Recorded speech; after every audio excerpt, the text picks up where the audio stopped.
the Palestinians have a right to a separate state? No, I don't think they do, but...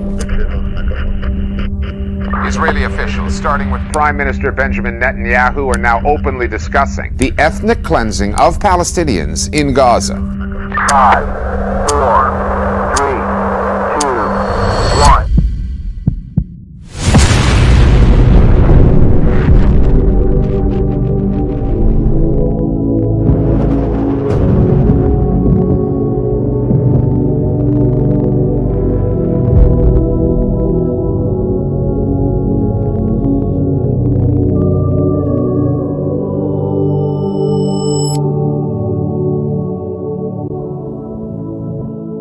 People that are occupying the land of Palestine today will endeavor to recreate the temple.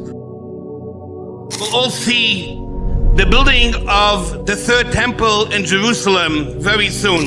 And we honor our President Trump for what he has done for Jerusalem and for the Jewish people. Somebody had to do it. I am the chosen one. Somebody had to do it. And I have good reason to believe Donald Trump was chosen to be the one to redeem the sins of Esav through offering his assistance in rebuilding the Holy Temple on the Temple Mount and establishing the Jewish kingdom over all of mankind in Jerusalem.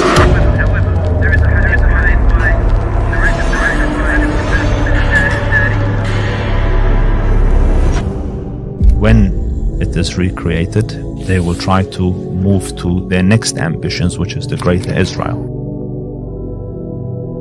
When you look at a map of the Middle East, Israel is a tiny little spot compared to these giant land masses. It's really a tiny spot. I actually said, is there any way of getting where it's so tiny? There's a map out there which shows the true ambitions of some Israelis. Even soldiers are wearing it as a patch on their uniforms. They call it Greater Israel. And here it is on a map. And as well as the occupied territories, it takes in all of Lebanon and Jordan, most of Syria, plus a large chunk of Egypt, Iraq, Kuwait, and Saudi Arabia, even a tiny bit of Turkey. And the idea has been around for a long time. It was mentioned in the diary of Zionism's founder, Theodor Herzl. That was back in 1898. Prime Minister Benjamin Netanyahu used a speech at the United Nations General Assembly in New York to show a map which conspicuously ignored both the occupied West Bank and Gaza. The map incorporated them into Israel, part of a trope describing Israel's borders as stretching from the river to the sea. And we have a hadith with regards to this, that the building up of the Bayt al-Maqdis will culminate in the destruction of Medina. And the ruin of Medina will spell out the start of the wars of Armageddon.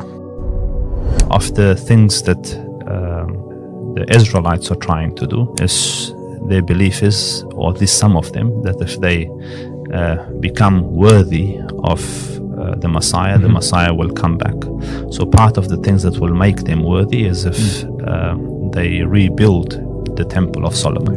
The Israelites, so our Jewish cousins, are bent on rebuilding the Temple of Solomon.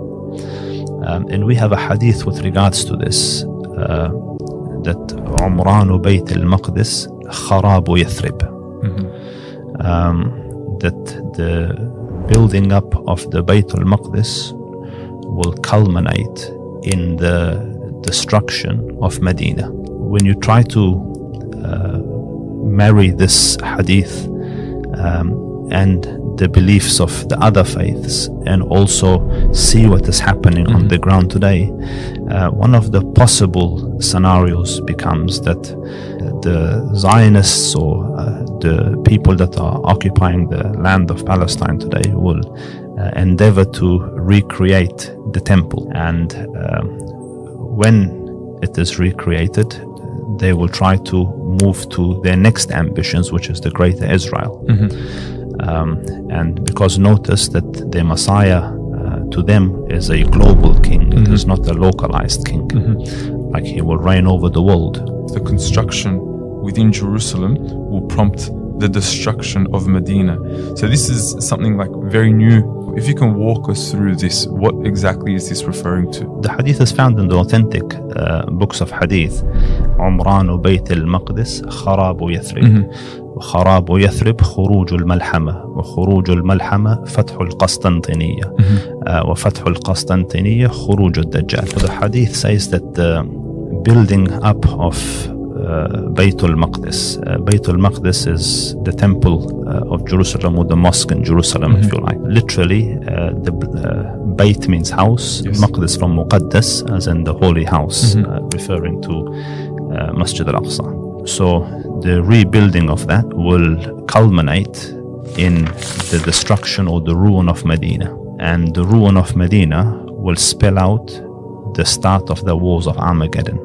Malhama, the great wars, and the wars of Armageddon will result in or culminate in the opening or the victory of Constantinople. There is a view that Constantine had two cities. One was Constantinople that he built, and the other one before this was modern Rome.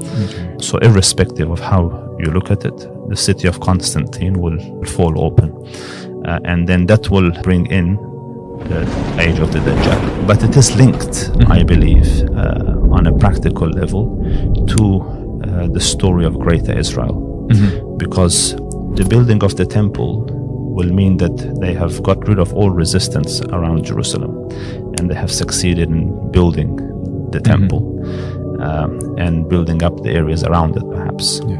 And destroying Masjid al-Aqsa. Yes. And then with this will come, this is my calculations, that they will try to create this notion of Greater Israel, which to them extends far beyond its current borders. And as part of that, Muslim cities near and around those areas will be attacked and destroyed. And we have a hadith of the Prophet ﷺ where he said, آخر قرية الإسلام خرابا المدينة. But the last city that they will be able to destroy will be the city of Medina. We've mentioned a lot about the Greater Israel.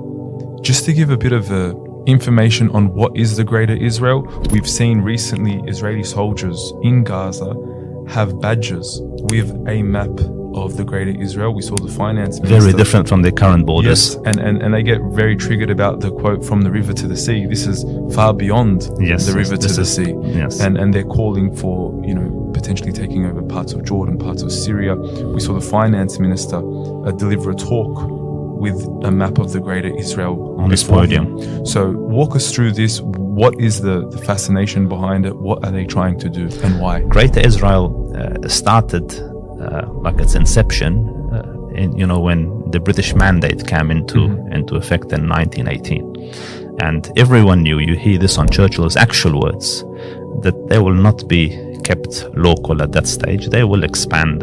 What will happen? High-end weapons and a lot of wealth and money and international support. They will push the Arabs out. So it's understood at the political world level amidst the great powers that this will eventuate.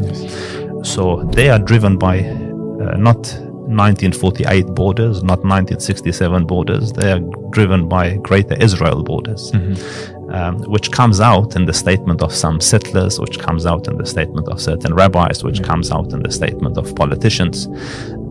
So the next step of this Greater Israel is the map you see on the podium of the finance minister when he spoke, and you see it on the shoulders of soldiers. And it goes way beyond the river, takes up pretty much all of Jordan and parts of Syria. But even that is not the final version. The final version of, if they end up creating the Israel that they envision or that their book says they had at some time access to, it will go from the Euphrates to the Nile. And even that is on record. Even that is on record, as some of their rabbis and some of their leaders, we will take everything from Euphrates, including Mecca, Medina. But the Prophet ﷺ told us that the last destruction will be Medina. And then the other hadith gives an example of what will happen, how the destruction will look like. So the Prophet ﷺ said, لَيَتْرُكُنَّ الْمَدِينَةَ عَلَى أَحْسَنِ مَا كَانَتْ. You will leave Medina, vacate Medina, when it is the best it has ever been. So I read it as the buildings will be intact, the hotels will be there, the orchards will be there. So you ask yourself the logical question that why have they left Medina? Because number one, the love of the Muslims for the city of Medina is self-evident. Yes. We travel thousands of miles to be there even for a few days. So no Muslim would forsake it naturally. And then secondly, there's no problem. Infrastructure is still there. Orchards are there. And another hadith says, لَيَدَعَنَّهَا مُذَلَّلَةً 40 عَامًا. You will leave it and its fruits are hanging low, as in the orchards are all fine, for 40 years. So why are they leaving? There's another hadith which gives a hint of what might happen, possible scenario. And the Prophet ﷺ, he says, you will leave Medina when it is the best it has ever been, and you will leave it for the beasts and the birds. And then the hadith continues that the last two to enter the city will be two shepherds from Muzayna, and he specifies the tribe. And they will come with their flock into the city, and when they come into it, they will see it vacant, they will see it deserted.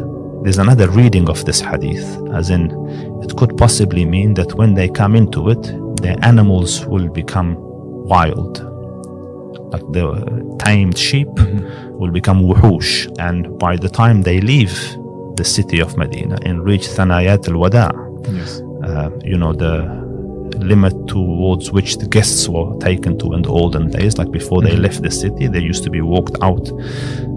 This is called Thanayat al-Wada', the place of goodbyes, the point of farewell. When they reach there, both of them will fall down dead.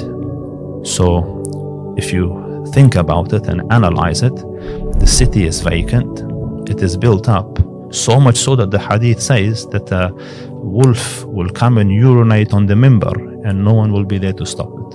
And when the two people have entered it, either somewhere during the time or towards the end of its time, and they walk out of it barely a few kilometers, they both fall down dead. So upon thought and reflection, a possibility is that there will be either chemical warfare used onto the city, as in the air will become toxic, poisonous, or the physical walls and all of that you touch it affects you, or there's a biological specific towards humans, humans, or a neurological one in which an agent is used that drives things crazy and humans to death, because the animals, a possible reading is that they become beasts, so they become untamed or crazy.